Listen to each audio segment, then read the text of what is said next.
বন্ধুরা নমস্কার। এই মুহূর্তে আমি আলিপুর সেন্ট্রাল জেলের মিউজিয়ামে রয়েছি। আপনাদের আজকে একটা অলৌকিক ঘটনা শোনানোর জন্য এই ভিডিওটি করা। আপনারা সকলে জানেন আলিপুর বোমা মামলায় অভিযুক্ত হয়ে শ্রী অরবিন্দ আলিপুর সেন্ট্রাল জেলে তিনি বন্দী ছিলেন একটি 6 ফুট বাই 8 ফুট সলিটারি কক্ষে। বন্ধুরা, ওই কক্ষটি এতই পবিত্র যে আপনারা শুনলে যারা জানেন না তারা অবাক হয়ে যাবেন। ভগবান শ্রীকৃষ্ণ সেই নির্জন নিভৃত অন্ধকার কুঠুরিতে আবির্ভূত হয়েছিলেন এবং শ্রী অরবিন্দের হাতে শ্রীমদ্ ভগবদ্গীতা উপহার দিয়েছিলেন। আর শ্রী অরবিন্দ সেই গীতার তাৎপর্য সেখান থেকে তার জীবনে গ্রহণ করেছিলেন এবং তা অনুভব করেছিলেন। বন্ধুরা, আমরা বহু মানুষ ভাবি হয়তো নির্জনে কিছুদিন কিছুটা সময় কাটিয়ে দেওয়া এর থেকে আর ভালো কি হতে পারে। বন্ধুরা, বাস্তবে তা অনেক কঠিন। শ্রী অরবিন্দের মতো এরকম চিন্তাশীল এবং ধ্যান পরায়ণ ব্যক্তিও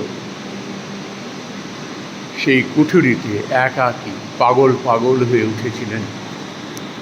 তার মনে জিজ্ঞাসা জেগেছিল যে আমার জীবনের সমস্ত লক্ষ্য উদ্দেশ্য কি এইভাবে শেষ হয়ে যাবে?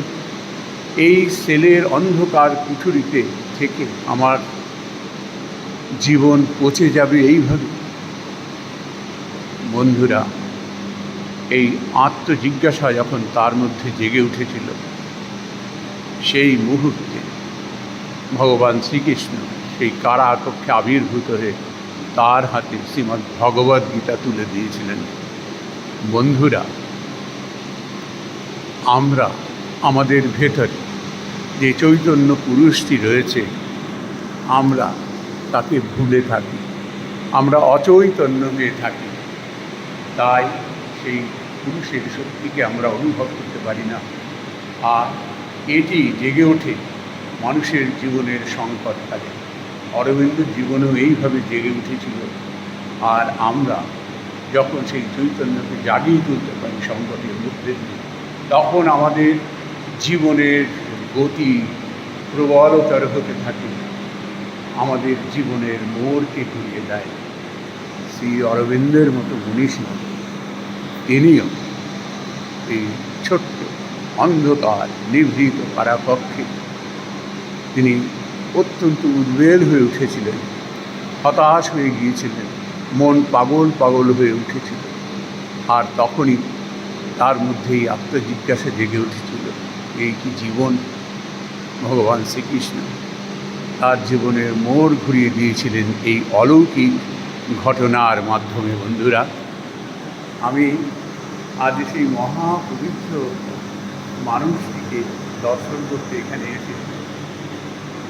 মূকং করোতি বাচালাং পঙ্গুং লঙ্ঘয়তি গিরিং যৎকৃপাতমহং বন্দে পরমানন্দমাধবম।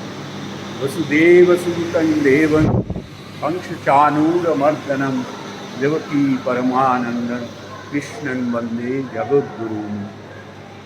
বন্ধুরা নমস্কার।